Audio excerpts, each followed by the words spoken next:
Brandon, how Yes. significant is it for the United States to have our first full-time F1 driver since Scott Speed in 2006 and the first half of 2007?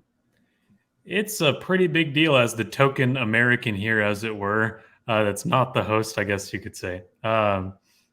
For since Scott Speed in 06 and 07, I don't remember that. I wasn't watching Formula One at the time.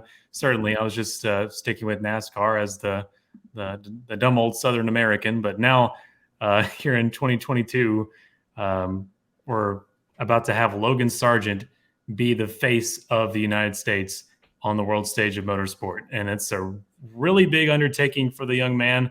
And you look at his stats there, 27 starts, 2 wins, 2 poles, 4 podiums.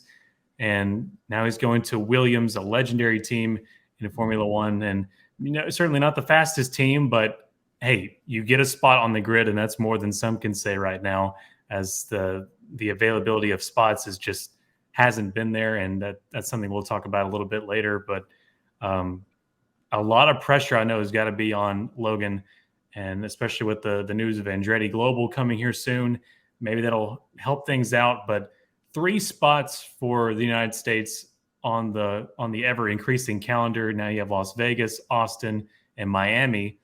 And so this has been something that we've wanted as Americans now that we're as the popularity is increasing here in the States, as this Netflix show has been working so well, we've wanted our representation, as it were, in the world stage. And it seems like every time a chance seemed like it was going to get closer to this happening, the door was shut. And almost, I've heard you say before, Ben, it almost seemed like Formula One didn't want this to happen at all.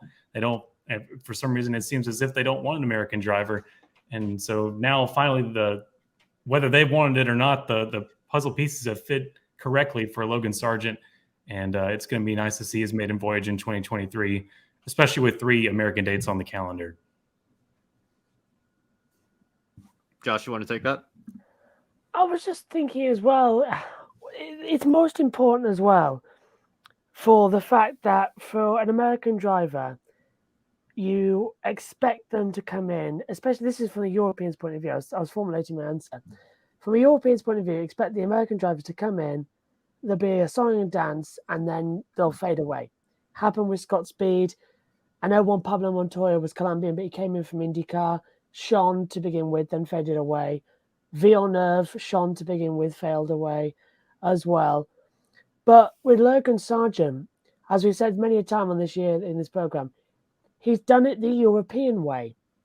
And I think that, as contrary to the fact that I think the super license points is a ridiculous situation as well, because IndyCar is scored less than F2 and Indy Lights and all that lot.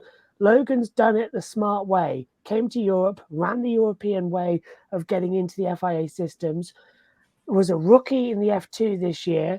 As you can see, he's 27 starts out of 28. 1 he didn't take after a nasty crash at the Zandvoort round, so he didn't start that race. 2 wins in that time, 2 poles as well, 4 podiums. And don't forget, that's only 14 rounds where you can actually get pole position. He took 2 of them. That's quite impressive. So to do it the European way, to show what his talent is to everybody in the F1 paddock and the F2 paddock as well, he is not the stereotypical American coming in from across the pond. He's proven himself as a race winner. He's proven himself as a good open wheel racer. So that's why there's a lot of buzz around him and there's a lot of excitement about him getting into Formula One next year.